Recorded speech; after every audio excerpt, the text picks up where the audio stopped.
রুমিন ফারানাক নিয়ে যাও। ব্যারিস্টার রুমিন ফারানা নাম সোচ, হাঁস মার্কা। হ্যাঁ, যে কায়দার আর হাসি রে ভাই, যুবকেরা পাগলা গেছে। সেদিন ম্যাজিস্ট্রেটও বৃদ্ধ আঙ্গুল দেখাচ্ছে, বাংলা সিনেমার নায়িকা ফেল, সেই মোশান কথা কেন? হ্যাঁ, ম্যাজিস্ট্রেটের সামনে যা আপনারা কি করেন, সবাই আপনাকে বৃদ্ধ আঙ্গুল দেখায়। এখন ওনার সাথে আছে এক হুজুর, আল্লাহ জান কোনো মতে হুজুরের ইজ্জতটা রক্ষা করে, না হলে হুজুর কিন্তু এই রুমিন ফারানার হাঁসের কাছে যদি হারিয়ে যায়, হুজুরের আর ইজ্জত থাকবি না। হুজুর বহু কষ্টে এই সিটটা পাইছে, কথা কয় না কে?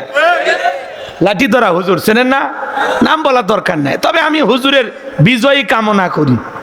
কিন্তু রুমিন ফারানা যে জেদ শুরু করছে ভাই, এই নেত্রী যে খেলা দেখাচ্ছে, কি যে হবি, ওই করছে আওয়ামী লীগের সময় আমি ভয় করিনি, আর আপনারা আমি রুমিন ফারানা, আমার দল লাগে না, আমি হাঁস নিয়ে আগে যাবো, সেই পোষণ ভাই মার্কা এটা পাশে। রুমিন ফারাক বলছে হাত জব করে রান্না বান্না করো, আমরা এসে খাইয়া যাবো। আল্লাহ, এ দেশে কত ধরনের খেলা।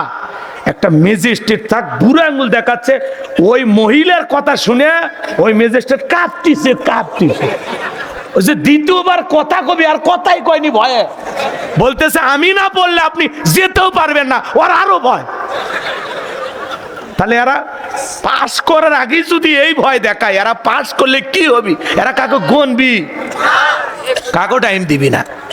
এরকম ভাই একটু চিন্তা ভাবনা করে কাজ করা লাগবে, কথা বলেন। আজ এক নেতা গাড়ির সিগন্যাল দিছে, ট্রাফিক কয়ে গাড়ির সিগন্যাল দেয়, আমি জরুরি মিটিং আছে, ছেড়ে যাও। সে একটা উগ্র আচরণ। কেন? আপনি কত বড় নেতা আছেন, গাড়ির থেকে নামেন, ট্রাফিক সিগন্যাল দিছে, ওনার সাথে কথা বলে তারপরে যান, ভদ্রতা নাই? হ্যাঁ, নেতার মুখ আটকিচ্ছে না। এক নেতা স্লোগান দিয়ে, এক থাম শুয়ারের বাচ্চা থাম। নেতার মুখের ভাষা যদি এই হয়, এই নেতা সংসদে যা জনগণ কি কয়ে গালি দিবি আল্লাহ ছাড়া কেউ জানে না। হ্যাঁ, নেতার মুখের ভাষা, সুবহানাল্লাহ, আস্তাগফিরুল্লাহ। এই দেশে যে কি, আমরা যে কবে মানুষ হব, আল্লাহ আমাদের হেদায়েত দান করেন। এইটু জোরে কোন আমিন। না করছেন? তাহলে 5 ওয়াক্ত সালাত, এটা রবের বাধ্যতামূলক অর্ডার, আদায় করতেই হবে। নিজেকে ইমানদার দাবি করলে কথা বলেন ঠিক না? ভাইয়েরা আমার, পা দুটো আগায় দেন, আমি গোলাম রব্বানি আপনাদের পা ধরে বলে যাই। রসুল বলেছেন বাইনাল আবদি ও বাইনাল কুফরি তারকুস সালাহ। একজন ইমানদার একজন বেঈমানের মধ্যে পার্থক্যকারী যে জিনিস, তার নাম হলো সালাত। ইমানদার নামাজ আদায় করে, বেঈমানের নামাজ পড়ে না, কথা বলেন ঠিক কিনা? আপনি নিজে এক ওয়াক্ত নামাজ পড়েন, আপনি বলেন আমি পাক্কা ইমানদার। ভাই, আপনি কি চায়না টাইজ দিয়ে পাকা করছেন? হ্যাঁ, আপনার ইমান পাক্কা না, আপনার ইমান ফাঁকা।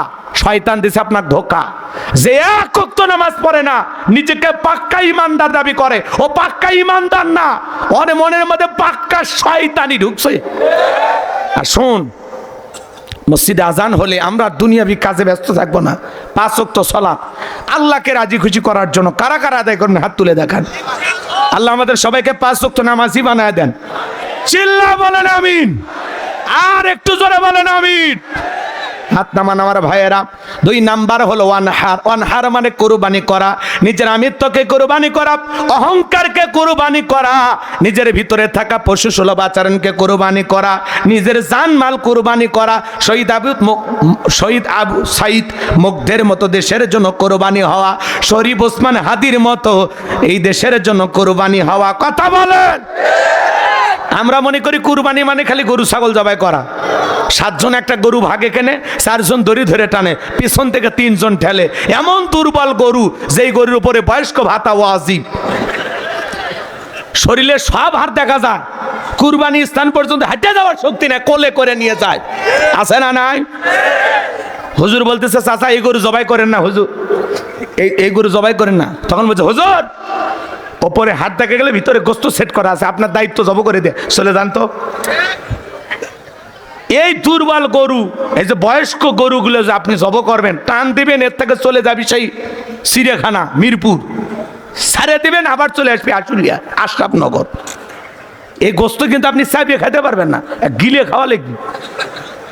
এই ধরনের গরু জবাই করা যাবে না। তাসুরুন নাযিরিন, চমৎকার হুষ্টপুষ্ট দেখতে সুন্দর। কথা বলেন, একটা ভালো গাভী জবাই করবেন। আমার দিকে তাকান, যারা কুরবানি দেবেন, কুরবানির ওয়াজ আপনাদের ইমাম সাহেব করবে। তিনটা জিনিস খেয়াল রাখবেন যারা কুরবানি দিবেন। এক নাম্বার, নিয়ত সহি, কুরবানি আল্লাহর জন্য। ইন্নামাল আমালু বিন্নিয়াত, প্রত্যেকটা কাজ নিয়তের উপরে নির্ভরশীল। অনেকে বলে হুজুর বছরকার দিন কুরবানির দিন, ছেলে মেয়ে মানুষের গোস্তের দিকে তাকায় থাকবি, এটা আমি সহ্য করে পাবো না। অতএব কিস্তি তুলে হলেও কুরবানি দেবই। আছে না ভাই? হুজুর নতুন মেয়ের বিয়ে দিলাম, জামাই বাড়িতে গোস্ত না পাঠালে মান সম্মান থাকবে না, অতএব সুদের ওপর টাকা নিয়ে হলেও কুরবানি দেবই। বলেন এই নিয়তে কুরবানি দিলে হবে? আগে খাওয়ার নিয়তকে। কুরবানি করা মানে কি? স্যাক্রিফাইস করা, ত্যাগ করা, বিলিয়ে দেয়া, বন্টন করা। ভোগের নাম কুরবানি নয়, অন্যের মুখে হাসি ফুটানোর নাম হলো কুরবানি। হ্যাঁ, আর আপনি কুরবানি জবাই করিয়া নিজে খাইয়া বিকেল বেলা আশুলিয়া বাজার, নাকি বাজার এটি জিরেনি বাজার, জিরেনি বাজার যায়া দাঁত খিলেল করতেছেন, আর দোকানদার বলতেছেন একটা ঠান্ডা মিরেন্ডা দে, আসি দে, আসি স্প্রিট দে। আর আপনার প্রতিবেশী মশলা বাইটা, আদা রসুন বাইটা অপেক্ষা আছে। বাচ্চাগুলো বলতেছে মা কই, কষ্ট তো রান্না করো না। কয় বাবা একটু অপেক্ষা কর, ওই যে প্রতিবেশী কুরবানি দিছে, 2-4 টুকরা দিলে আমি তোদেরকে রান্না করে খাওয়াবো। আপনার প্রতিবেশী মশলা আদা রসুন বাইটা অপেক্ষায় বসে আছে, আর আপনি গোস্ত ফ্রিজে রাইখা নিজে খাইয়া বাজারে যা আরসি খাচ্ছেন, ঠান্ডা খাচ্ছেন। আরে মুসলমান, এর নাম তো কুরবানি নয়। আপনার আশেপাশে প্রতিবেশী যারা কুরবানি দেয়নি, যারা গরিব দুঃখে আছে, ওদের ঘরে আগে 2-4 টুকরা করে পৌঁছান, ওদেরকে আগে দেন, এরপরে নিজে খান, বাঁচলে ফ্রিজে রাখেন। কথা বলেন। আপনি কুরবানির দিনে গোস্ত বিতরণ করতে খুশি হলেন না, তো কি বিতরণ করবেন? গরিব দুঃখী চাইতে আসে, কি ঝাড়ি মারে, দেওয়া শেষ, চলে যান তো। এই ছোট লোকের এখন সারাদিন ভিড় করবে, এ ছোট লোক দেখে তো তুতু এর আসছে। বেটা বেয়াদব, ব্যবহার শিখলি না। গরিব মানুষ আসছে তো কি হয়েছে, দিলে দে, না দিলে ভালো আচরণ করো, যে বাবা নাই আমাদের যা ছিল ফুড়ে গেছে। কি ঈদের দিনে ভালো ছোট লোকের যাও বলে শেষ হয়ে গেল,